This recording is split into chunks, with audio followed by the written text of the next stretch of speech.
আসসালামু আলাইকুম ওয়া রাহমাতুল্লাহি ওয়া বারাকাতুহু।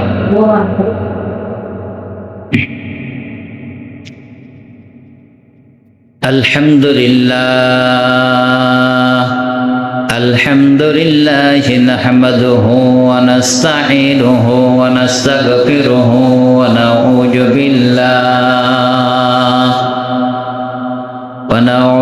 বিল্লাহি মিন শুরুরি আনফুসিনা ওয়া মিন সাইয়্যাতি আ'মালিনা। من يهد الله فلا مضل له ومن يضلله فلا هادي له ونشهد أن لا إله إلا الله وحده لا شريك له ونشهد أن سيدنا وحبيبنا ومولانا محمدا عبده ورسوله الذي أرسله بالحق بشيرا ونذيرا وداعيا إلى الله بإذنه وسراجا منيرا. فقد قال الله تعالى في كلامه المجيد والفرقانه الحميد: أعوذ بالله من الشيطان الرجيم. بسم الله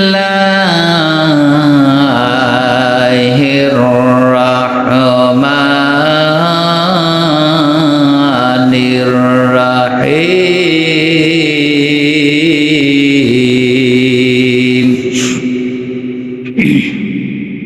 يا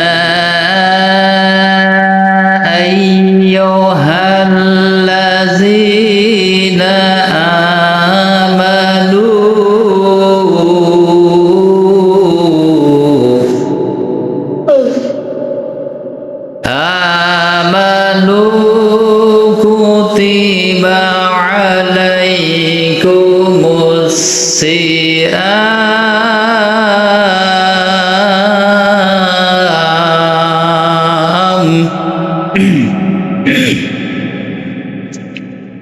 كتب عليكم الصيام كما كتب على الذين من قبلكم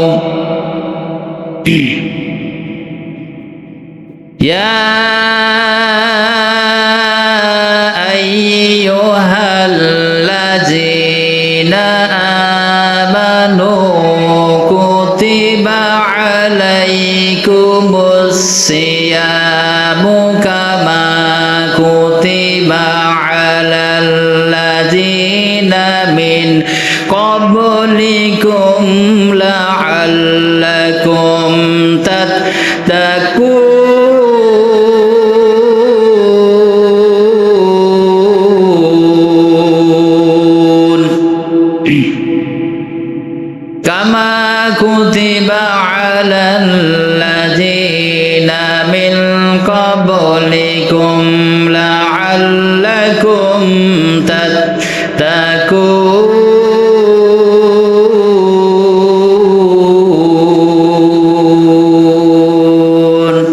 صدق الله العظيم.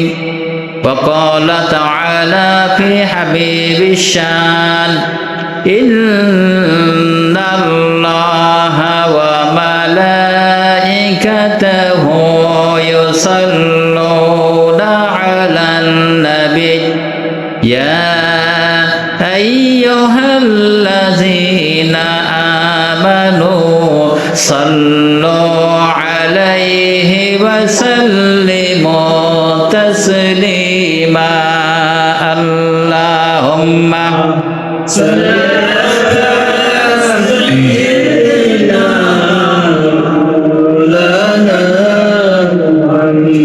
وعلى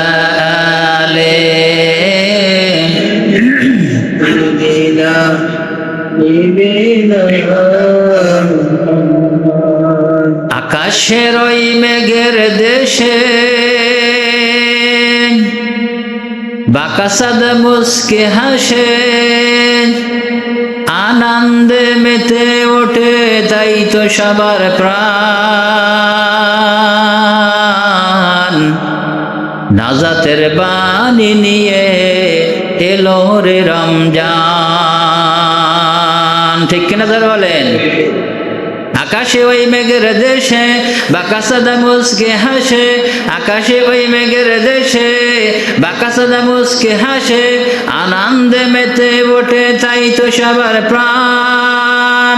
নাজাতের বাণী নিয়ে এলো রে রমজান, নাজাতের বাণী নিয়ে এলো রে রমজান, নাজাতের বাণী নিয়ে এলো রে রমজান। রহমের বৃষ্টি ভিজা খুন এলো, দেখো না আর ঘুমিয়ে চোখ মেলো। রহমের বৃষ্টি ভিজা খুন এলো, দেখো না আর ঘুমিয়ে চোখ মেলো। নাজাতের জন্য কাঁদো সপে মন প্রাণ, হৃদয় খুলে কাঁদো সপে মন প্রাণ। নাজাতের বাণী নিয়ে এলো রে রমজান, নাজাতের বাণী নিয়ে এলো রে রমজান। আকাশে ওই মেঘের দেশে বাকাসাদ মুস্কে হাসে, আকাশে ওই মেঘের দেশে বাকাসাদ মুস্কে হাসে, আনন্দে মেতে ওঠে তাই তো সবার প্রাণ। নাজাতের বাণী নিয়ে এলো রে রমজান, নাজাতের বাণী নিয়ে এলো রে রমজান। ইমানি জীবন গড়ার এই সময় পাবে না হয়তো তুমি মিথ্যে নয়। ঠিক কিনা জোরে বলেন? ইমানি জীবন গড়ার এই সময় পাবে না হয়তো তুমি মিথ্যে নয়। গুনাহের পাহাড় গুলো করো না খান খান, গুনাহের পাহাড় গুলো করো না খান খান। নাজাতের বাণী নিয়ে এলো রে রমজান, নাজাতের বাণী নিয়ে এলো রে রমজান। আল্লাহুম্মা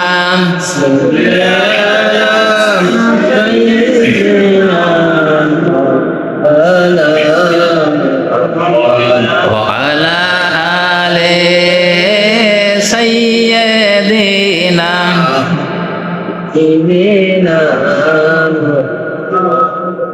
আমরা মহান আল্লাহ তাআলার কাছে শুকরিয়া জ্ঞাপন করি যে মহান রব্বুল আলামিন তিনি অত্যন্ত মেহেরবানি করে আপনাকে আমাকে পবিত্র রমজানুল মুবারক মাসের প্রথম জুমায় আমাদের সকলকে তার ঘরে আসার মতন সুযোগ দান করেছেন। এই জন্য সেই মহান রব্বি কারীমের দরবারে শুকরিয়া আদায় করি। সবাই বলি আলহামদুলিল্লাহ, মুহাব্বতের সাথে আরো বলি আলহামদুলিল্লাহ।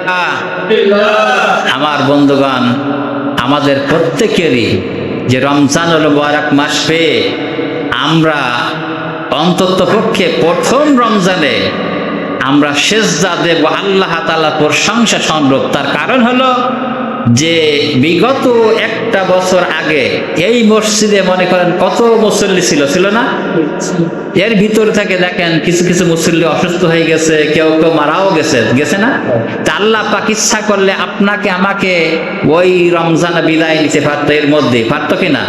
তাহলে আল্লাহ তাআলার কাছে আমরা শুকরিয়া আদায় করতেছি এই জন্য যে আল্লাহ রাব্বুল আলামিন তিনি আমাদের সকলকে হায়াতে বরকত দিয়ে রমজান মাস পর্যন্ত পৌঁছে দিয়েছেন। এই জন্য শুকরিয়া দরকার আছে না নাই? এই জন্য আপনারা যারা সাহারি খেতে উঠবেন ওই সময় অন্তত পক্ষে আল্লাহর প্রশংসা স্বরূপ 2 রাকাত নফল নামাজ আদায় করা যাবে না ইনশাআল্লাহ? এটা কি কার ভালো? আমার ভালো না আপনার ভালো? আপনার, যে আদায় করবে তার ভালো। কিন্তু একটা আমলের কথা বলি, সাহারির সময় আপনারা যখন উঠবেন অন্তত কমপক্ষে আধা ঘন্টা আগে উঠলে তার অসুবিধা নেই, আছে কি? 1 ঘন্টা আগে উঠলে তার অসুবিধা নাই। আপনি আধা ঘন্টা 1 ঘন্টা আগে উঠলেন, ওঠার পরে যে আপনি তাহাজ্জুদের নামাজ পড়ে যে নামাজটা আপনি 4 রাকাত নামাজ পড়লেন কি 6 রাকাত পড়লেন, এটা কোনো সূরা মিলাতে এরকম কোনো ইয়ে নাই, মানে কোনো বাধ্যকতা কিছু নাই।